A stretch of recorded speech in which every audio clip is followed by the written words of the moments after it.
Assalamualaikum warahmatullahi wabarakatuh. Perkenalkan, nama saya Siti Masrurah. Saya mahasiswa di Politeknik Fiksi Input Serang, Prodi Manajemen Informatika, semester 2, kelas MI 20B. Pada kesempatan kali ini, saya akan meresum materi yang telah saya pelajari untuk memenuhi salah satu tugas mata kuliah Bahasa Indonesia, yaitu tentang keterampilan menulis, membaca, menyimak, dan berbicara di perguruan tinggi. Materi yang pertama yaitu tentang keterampilan menulis. Keterampilan menulis idealnya dipelajari ketika kita masuk usia sekolah dasar. Mahasiswa itu sudah dianggap mampu secara kognitif dalam mempelajari keterampilan menulis. Tentu saja mahasiswa sebelumnya sudah dipelajari ketika masuk SD, SMP, SMA, bahkan dalam lingkungan keluarga. Masih banyak mahasiswa yang suka mengeluh, aduh tulisan saya jelek, saya nggak bisa menulis. Mahasiswa bukan tidak bisa menulis atau tidak mempunyai bakat, tapi karena keterampilan yang seharusnya diasah itu belum terasa secara optimal, sehingga keluhan-keluhan seperti tadi sering kali muncul di dalam diri seseorang. Jadi kesimpulannya di sini adalah menulis adalah suatu keterampilan. Menulis juga merupakan suatu seni menuangkan gagasan, di mana suatu yang abstrak berupa ide dan gagasan yang disampaikan melalui cara yang konkret yang mampu dipahami oleh diri sendiri maupun orang lain.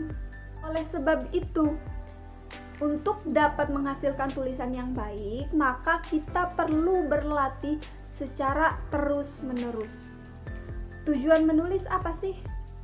Tujuan menulis adalah untuk menyampaikan dengan bahasa tulisan kepada pembaca supaya dapat dimengerti secara jelas, menggambarkan suatu pikiran. Ada beberapa manfaat menulis yang perlu kita ketahui.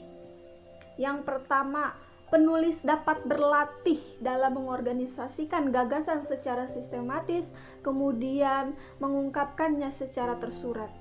Yang kedua, penulis akan membiasakan berpikir serta berbahasa dengan tertib. Yang ketiga, penulis dapat mengenal potensi diri. Yang keempat, penulis dapat berlatih mengembangkan berbagai gagasan. Kedua, yaitu keterampilan membaca. Membaca merupakan kegiatan melihat tulisan dan proses memahami isi teks dengan bersuara atau dalam hati. Tujuan membaca yaitu untuk memperoleh suatu informasi dari media cetak melalui proses pemahaman.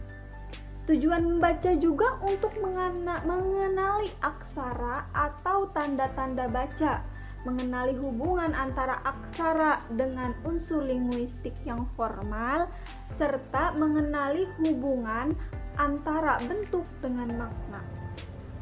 Strategi dalam membaca yang tepat dapat membuat pembaca mampu menguasai isi bacaan dengan baik, sehingga pembaca dengan mudah membaca bacaan dan paham apa yang dimaksud penulis.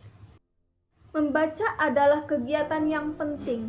Selain memperoleh informasi, kita juga dapat meningkatkan skema kita, sehingga wawasan dan pengalaman kita bertambah.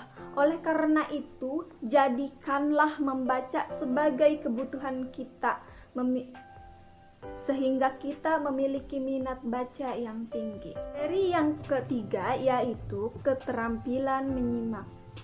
Keterampilan menyimak bermakna mendengarkan dengan penuh pemahaman dan perhatian serta apresiasi. Menyimak juga merupakan kegiatan yang disengaja melalui proses mendengar untuk memahami bunyi-bunyi bahasa. Ada dua strategi dalam menyimak. Yang pertama itu memusatkan perhatian, yang kedua itu membuat catatan. Materi yang keempat yaitu keterampilan berbicara.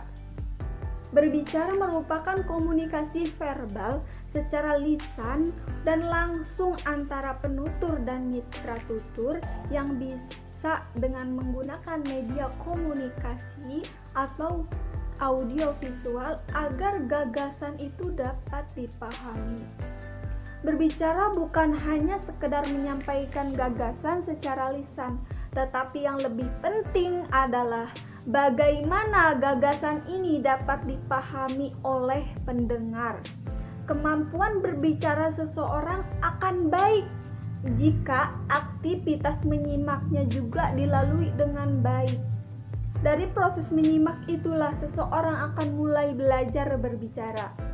Si tujuan kita mempelajari keterampilan berbicara. Bukankah kita setiap hari berbicara? Tujuan mempelajari keterampilan berbicara untuk mengembangkan kemampuan berinteraksi atau berkomunikasi secara berhasil dalam berbahasa. Dan ada beberapa faktor sebagai penunjang keefektifan berbicara. Yang pertama, ketepatan ucapan.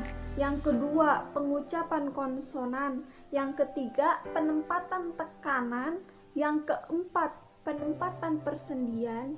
Yang kelima, penggunaan nada atau irama. Yang keenam, pilihan kata atau diksi.